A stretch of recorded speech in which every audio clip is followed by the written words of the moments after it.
Hello and welcome to Art with Mrs. G. It's springtime, I'm out in my garden and I'm enjoying the fresh air, and I want to do some art that includes nature. And so today in this video I will be showing you how to draw daffodils and giving you some ideas for different daffodil style art. But the first thing I need to do is find some daffodils to look at closely to help me draw them correctly. There are some beauties here, let's cut a few and have a look at them.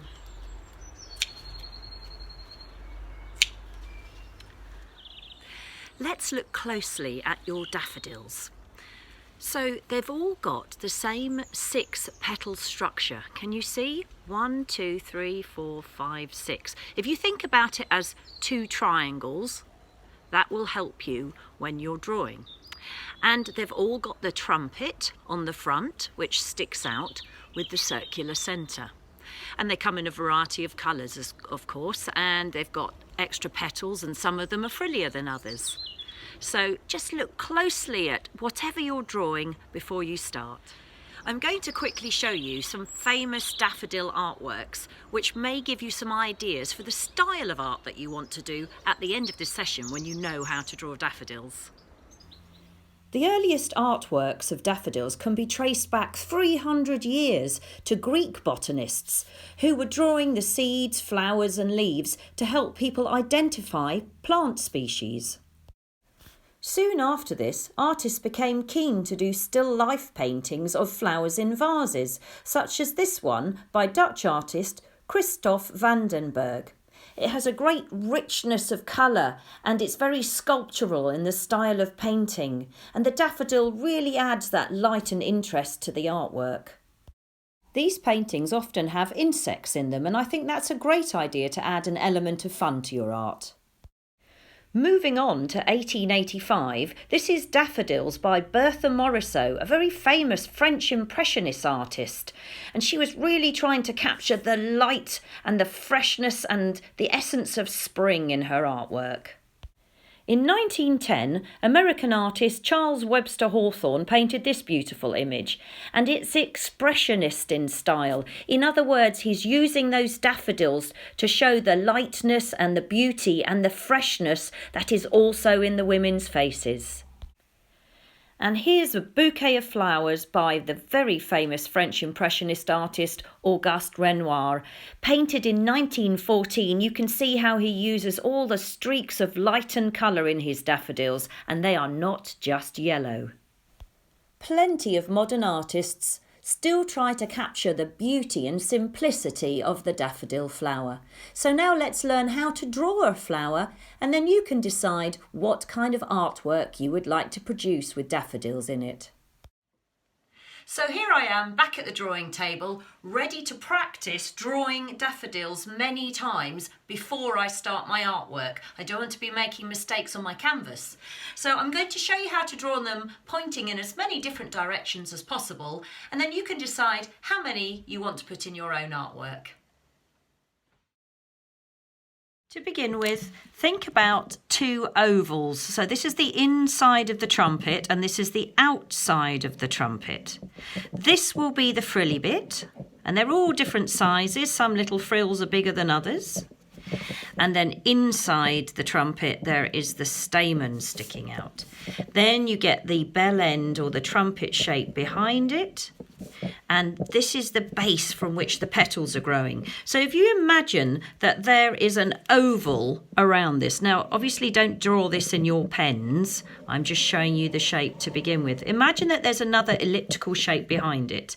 And as I mentioned before, you want to think about 6 petals. So I'm thinking of a triangular shape, 1, 2, 3, and in the gaps 4, 5, 6. So now I can draw my petals towards those dots. And they don't need to join the base completely.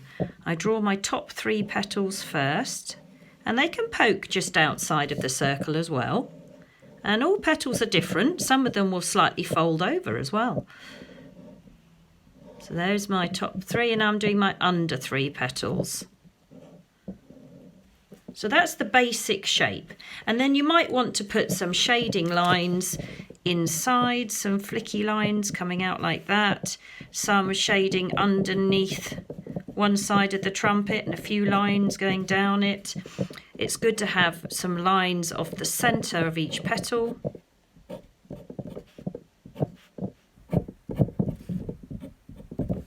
And then we think about where the stem is coming from. So the stem, it comes out, it sticks out on a daffodil. It's quite thick at the top, and then it's joined onto the stem.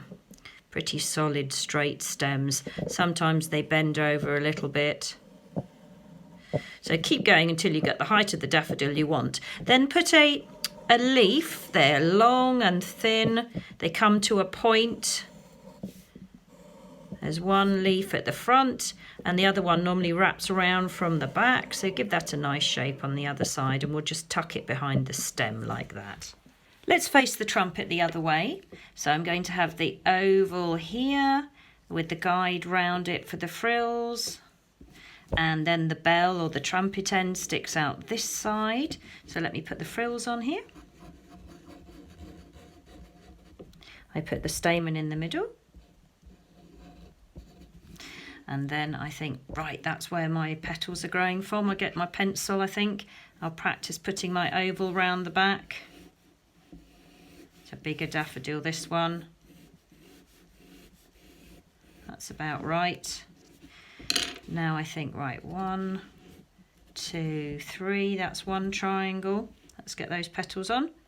So they're growing out from the base there. 1, 2, 3, and then the next triangle in the gap. 1, 2, 3. There, there, and there. Now, let's just remember on this one that sometimes petals bend over, so you might get the edge on a petal. So let's give that one a little bit of a wrinkled over edge. This could be a slightly wrinklier style daffodil. And then we can put the flicks in the middle of the trumpet, a bit of shading underneath, a bit of shading in there.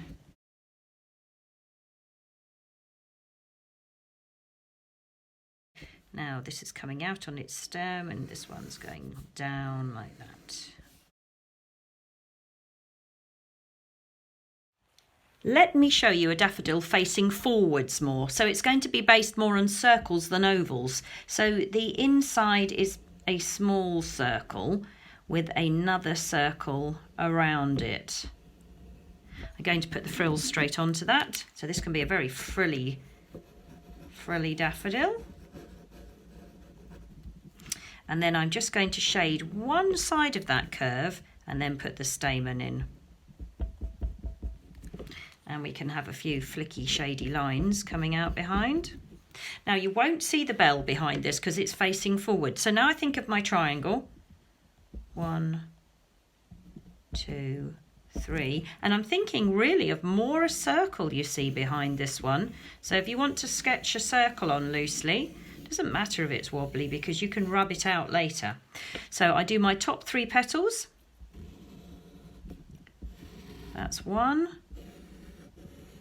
That's 2. That's 3. I think this one can be a bit folded over. Maybe this one as well on that edge. And then I can do 1, 2, 3. I put my 3 petals behind. Petals can be different shapes. They can have slight wrinkles in them and imperfections. And then I put my lines on my petals.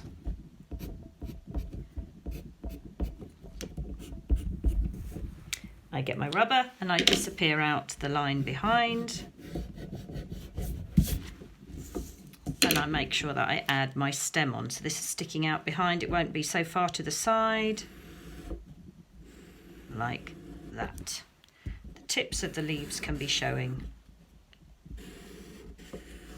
If you're going to draw lots of daffodils in your picture, the ones at the front will be bigger and the ones at the back will be smaller. So just do exactly the same, but reduce the size of everything. So let's do a little oval here.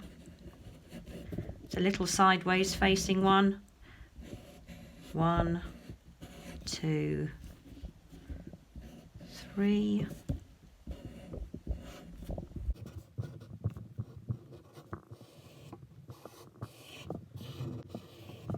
there's a small one in the distance now, and I could do some giant ones at the front of my painting if I wanted to.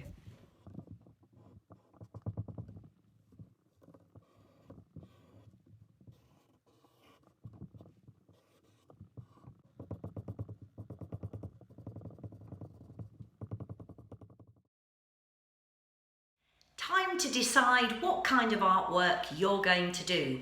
Will it be a beautiful sketch of just a few daffodils? And remember, odd numbers are always better in art, it just feels better.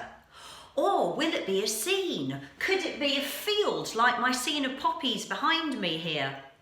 And if you're going to do that, largest flowers in the foreground, smaller ones in the background. And remember that the horizon, where the sky meets the ground, should always be above halfway or below, but not in the middle, because it just doesn't feel comfortable. And one final tip, when we're doing the daffodils, we want them to be bright and light and airy, and that means you're going to need white in your yellow paint as well, and you're going to need the white canvas or the white paper to shine through.